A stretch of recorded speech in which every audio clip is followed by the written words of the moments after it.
La educación debería ser una forma de habitar el mundo. Nunca, nunca dejar de aprender. El aprendizaje no ocurre simplemente en un momento en la vida, tiene que ser una forma de habitar el mundo, como ya lo dije. Como ministro de Educación tengo que enfrentar otro tema, y es que hay un desfinanciamiento estructural en las universidades, en particular en las universidades públicas, y eso hace que la conversación sea también difícil. Entonces, ¿qué estamos habitando? Un mundo difícil. Mire cómo lo describí. Poca movilidad social, tasas altas de deserción en la educación media y superior, una cobertura de educación superior que apenas supera el 50%, brechas de aprendizaje, brechas de habilidades, conectarnos más con el mundo, entender lo que está pasando. En las universidades somos demasiado ofertistas muchas veces, es lo que quieran los profes, no lo que demanden los estudiantes, tendencias demográficas y problemas presupuestales.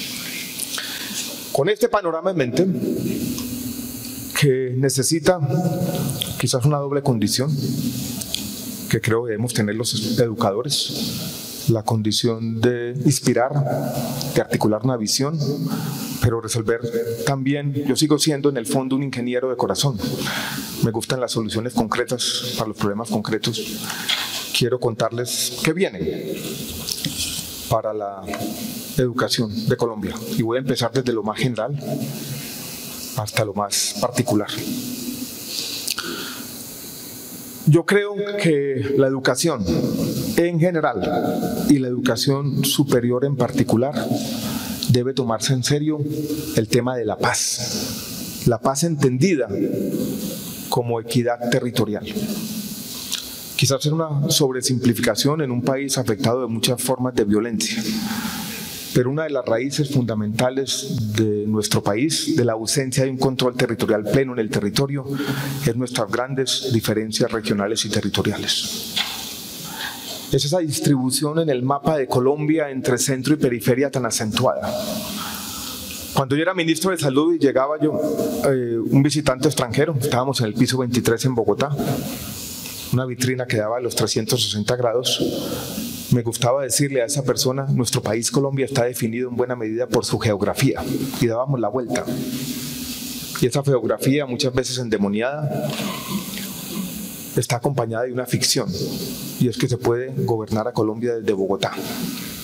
Si no tenemos más equidad territorial, una distribución de las oportunidades, no solamente del Estado y su presencia, sino las oportunidades económicas, de eso que llamamos desarrollo en el territorio, va a ser muy difícil hablar de paz. ¿Qué tenemos que hacer las universidades? Tratar de ser protagonistas de esa equidad territorial que yo asocio con la paz.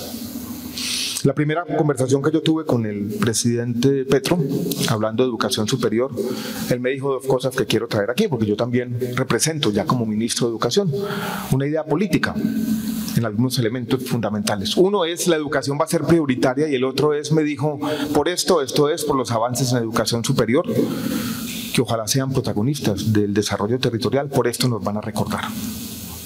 Ese es un primer elemento en la visión que queremos incorporar en las formas de planeación de nuestro país, el plan de desarrollo y demás. Educación como equidad territorial, esto es educación como paz. El segundo es educación como derecho. La educación como un derecho que se va a ir cumpliendo progresivamente. Y esa idea de la educación como derecho yo la asocio con la idea que es tal vez la idea fundamental de la Ilustración. La educación es un derecho porque todos los seres humanos tenemos capacidades que necesitan un ambiente adecuado para que florezcan. Cuando se habla o se habló o se sigue hablando de florecimiento humano, para mí eso implica hoy, en este momento, que la educación debe empezar a concebirse, y eso tiene consecuencias como un derecho. ¿Qué consecuencias tiene? Ayer hablaba con nuestro director de Fomento de Educación Superior, y nosotros tenemos un problema difícil que yo empecé a vivir como rector de la Universidad de los Andes. Y es que tenemos casi 5.000 estudiantes de Serpilo Paga, de los 20.000 tantos, que recibieron una beca pagada por el Estado colombiano, pero tuvieron un accidente en la vida. Pongámonos en los zapatos de ellos. Tenían las expectativas de la sociedad, representaban su comunidad, habían sido los mejores estudiantes, pero entraron a estudiar y muchas cosas pasaron, entre ellas la pandemia, y no pudieron terminar los programas. ¿Hoy en qué están? No solamente quizás con la frustración. No hay nada más difícil en la vida que disculpar ilusiones, pero también con una deuda impagable de 80, 100 millones de pesos. La responsabilidad del Estado no es recuperar esa plata. Recuperar esa plata sería aceptar trágicamente lo que pasó. Y si uno comienza a concebir la educación como derecho, se va dando cuenta, ese es el ejercicio que estábamos viendo ayer. Algunos de esos estudiantes salieron del programa para el que se habían ganado la beca, pero están en otro programa, muchos de ellos en educación técnica y tecnológica. Y yo dije, tenemos que ir a esos manuales y explicarle a los burócratas del Estado que concebimos la educación como derecho, cambiar ese reglamento y decir, si identificamos que de esos 5.000 hay 2.000 o 3.000 estudiando como efectivamente están, nosotros le vamos a condonar esa deuda, no tienen por qué pagar.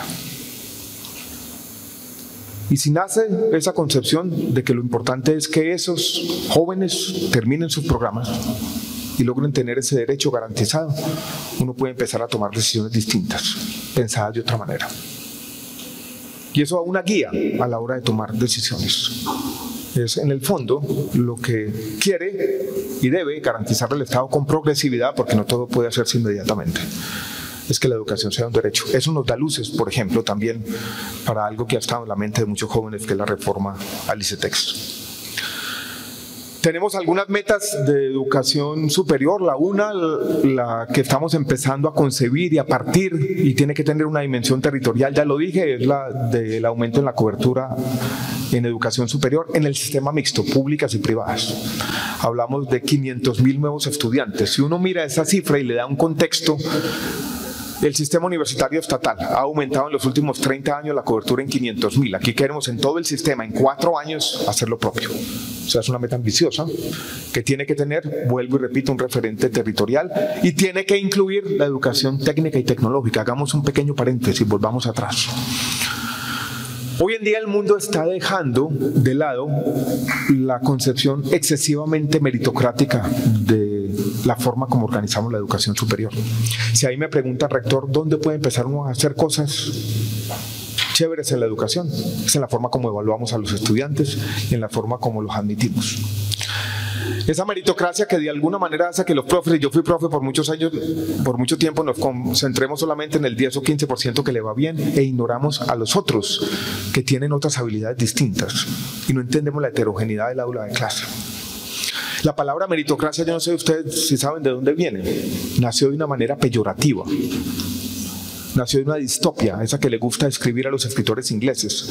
Se imaginaba este escritor una sociedad donde el 10 o 15%, que era una especie de élite cognitiva, inventaba un discurso basado en esa meritocracia para excluir al resto de la sociedad.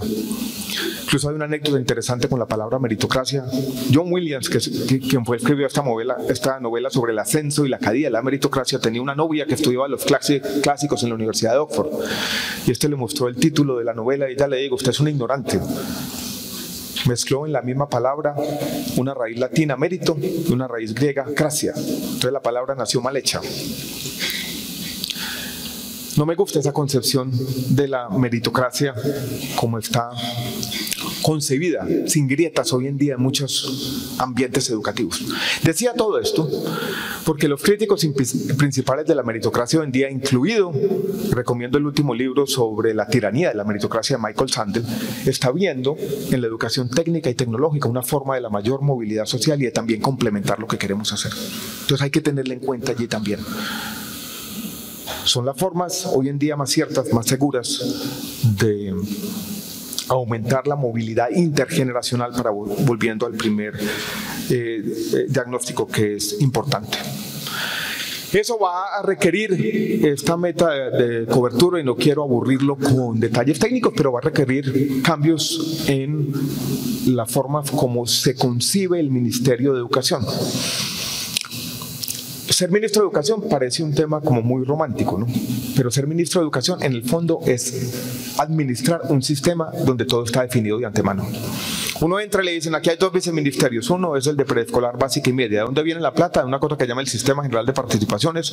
La bolsa la define la Constitución. ¿Qué le toca a cada municipio, a cada departamento? Lo define la Ley 715 del año 2001. ¿Qué hace el ministro? Pues un espectador. Y del otro lado hay otro viceministerio que se llama el de Educación Superior. La bolsa la define la Ley 30 del año 92. En los artículos 86 y 87 la distribución está definida por ley. ¿Qué queda? Administrar el PAE, que es un dolor de cabeza, pero se administra descentralizadamente, y definir una platica para la infraestructura educativa que la define la ley 21. Entonces hay que de alguna manera protestar contra esa inflexibilidad. Y para protestar contra esa inflexibilidad hay que plantear reformas legales, y en eso también estamos, para poder sustentar o tener un sustento presupuestal clave en este aumento de cobertura de 500.000 personas. Para eso estamos planteando, que ha sido también un reclamo de los movimientos estudiantiles, una reforma de la Ley 30 del año 92 para que incluya la educación como derecho y podamos tener más recursos garantizados para cumplir las metas de cobertura. Yo he hablado de la necesidad de conectarse más, de que nuestro sector innove. Hay un chiste viejo para todos quienes hemos habitado los temas educativos desde hace mucho tiempo, que dice que si trajéramos de ese siglo XVIII, de la Ilustración, de la época de Voltaire, una persona y la lleváramos a este mundo, en cualquier escenario distinto a la educación, esa persona no sabía qué hacer. Si fuera profesor, pues haría lo que hacía hace más de 200 años, dar la clase igualito. O sea, poco ha cambiado en la educación. Tenemos que innovar más. Pero ¿saben quién es uno de los principales obstáculos para la innovación en la educación superior? El Ministerio de Educación. El sistema de aseguramiento de la calidad que hemos venido concibiendo es hoy en día una cortapisa, un obstáculo para la educación superior. En este momento en el Ministerio de Educación hay más de 4.000 registros calificados esperando revisión. Eso es una especie de mundo kafkiano. Si uno tiene un sistema que genera una cola de 4.000 registros, es un sistema que fracasó. Entonces tenemos también desde la educación superior que empezar a concebir ese monstruo kafkiano que se creó, quizás con buenas intenciones, concebirlo de manera diferente para que las universidades puedan innovar, y muchas de las cosas que yo he tratado de articular aquí esta mañana, ya tarde, puedan hacerse realidad. Las burocracias fueron concebidas por allá hace 100 años. La gente comenzó a ver la burocracia, comenzó a mirarla de muchas maneras. Max Weber la vio como un mal necesario quizás, pero muchos, Franz Kafka del otro lado, la empezó a ver como un elemento deshumanizador de la sociedad moderna. Y cuando uno habita este mundo, se da cuenta que eso es verdad. O sea, hay muchas partes deshumanizadoras en la forma como se administran estos sistemas complejos. Y hay que empezar a conectarlos más, y hay que empezar entonces a hacer los cambios necesarios para que la innovación no tenga en el Estado, que la debe promover, el principal obstáculo. Entonces también tenemos esa tarea importante, ingente, que queremos hacer rápido, de cambiar el modelo de aseguramiento de la calidad de la educación superior para que ustedes puedan hacer su trabajo como toca, como corresponde, puedan innovar más, y que los jóvenes que están aquí puedan recibir el beneficio que ustedes esperan. Cuando se sientan aquí, madrugan todos los días y abandonan su familia, y el perro se queda en la casa esperándolos.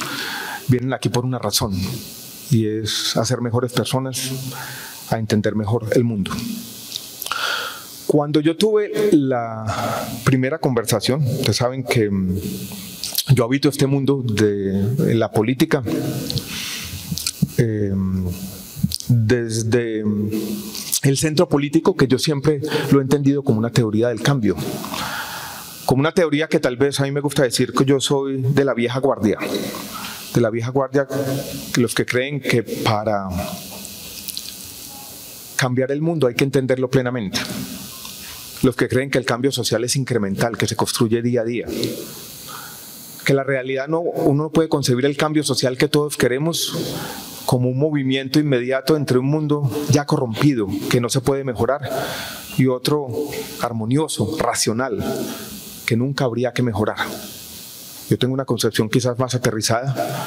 Creo que en el fondo eso que a veces se ha criticado tanto, que es el centro político, no es otra manera que defender que el ejercicio cotidiano de la idoneidad. Tratar de actuar con justicia y razonar con lucidez en los diferentes momentos de la vida. Con esa idea, con la idea de que actuar con justicia y razonar con lucidez no se ganan muchas elecciones. Pero con esa idea yo creo que se pueden tomar buenas decisiones. Digo todo esto porque yo tuve una conversación interesante con el presidente Petro, porque veníamos de mundos un poco distintos, de concepciones diferentes del cambio social. Y él me dijo algo que me pareció interesante y me dijo: yo creo que usted también traiga a cuento esa visión que fuera la que mencionaba el rector, la misión o la visión humanista de la educación. Y quiero terminar con eso, con una forma como yo articulo esa visión humanista, y es el mensaje final que quisiera darles esta mañana. Lo voy a leer de algo que escribí hace unos años. El humanismo también debe promover un mensaje esencial, un mensaje que he querido transmitirles esta mañana. Una especie de confianza en nuestra capacidad colectiva de enfrentar los retos del futuro. La pandemia que enfrentamos, el cambio climático y muchos otros, entre ellos la pérdida de biodiversidad. El humanismo, en mi opinión, necesita un optimismo, que es el que quiero articular aquí, un optimismo sobre el poder del conocimiento, sobre la importancia de las ideas, sobre la capacidad que tenemos como especie en general y como comunidades organizadas en particular de adaptarnos y resolver los problemas existenciales. Me gusta citar: con el tiempo uno se va convirtiendo en una especie de predicador de lo obvio. Me gusta citar, decía, a la antropóloga y poeta estadounidense Margaret Mead, que dijo alguna vez: nunca duden que un grupo de ciudadanos pensantes y comprometidos puede cambiar el mundo. Ciertamente es el único modo de hacerlo. Con el tiempo, la educación formal, quizás, rector, de manera paradójica, le va restando a los jóvenes, a los profes, a todos, imbuidos en las tareas de todos los días, el idealismo sobre el papel de la educación. Yo quiero reivindicar aquí esta tarde, esa mañana, ese idealismo. La educación como la forma de encontrar nuestro futuro, como individuos y como sociedad. Estoy seguro que todos ustedes nos van a acompañar en esa tarea. Muchas gracias.